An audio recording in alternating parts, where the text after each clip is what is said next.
Hello कमागणिसा। आज हम नवजात शिशु के बारे में पढ़ेंगे, उससे रिलेटेड इसी कोर्स में आने वाले क्वेश्चन हैं। नवजात शिशु किसे कहते हैं? जन्म से 2 वर्ष तक के बच्चों को, जन्म से 1 माह तक के बच्चों को, या 1 से 3 वर्ष तक के बच्चे को, या 3 से 6 वर्ष तक के बच्चे को। इसमें आएगा जन्म से 1 माह तक के बच्चे को। नवजात शिशु में कौन सी इंद्रिय सबसे पहले विकसित होती है? गंध, स्मेल। नवजात शिशु किससे अधिक प्रभावित होता है? वातावरण और माता के सानिध्य से। नवजात शिशु की औसत लंबाई कितनी होती है? 50 सेंटीमीटर। नवजात शिशु की औसत वजन सीमा होती है 2.5 से 3.5 किलोग्राम। नवजात शिशु किस प्रकार की गति करता है? असंयमित और प्रतिवर्ती गति।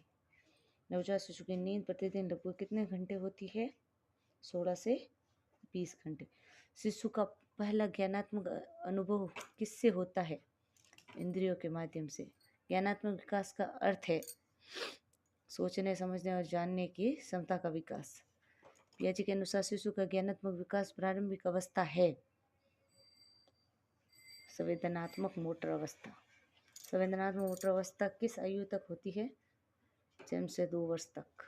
नवजात शिशु के क्रियात्मक विकास का पहला संकेत क्या है? सिर उठाना। शिशु की रिफ्लेक्शन क्रियाएं किस प्रकार की होती है? जन्मजात। माँ की आवाज़ पहचानना शिशु के किस विकास का संकेत है?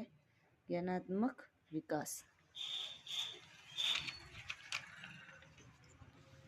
नवजात शिशु के हाथ पैर हिलाना किसका उदाहरण है? मोटर क्रियात्मक विकास का। बच्चा वस्तुओं को पकड़ने की कोशिश करता है, यह किस विकास का उदाहरण है? क्रियात्मक। ज्ञानात्मक विकास का प्रमुख सिद्धांत किसने दिया था? पियाजे ने। नवजात शिशु की क्रियाएं होती है आकस्मिक और प्रतिवर्ती। शिशु का रेंगना विकास की किस अवस्था में आता है? क्रियात्मक। नवजात शिशु के संज्ञानात्मक विकास का आधार क्या है? अनुभव और संवेदना। शैक्षिक प्रबंध का अर्थ क्या है? ये नेक्स्ट पार्ट का क्वेश्चन आ गया।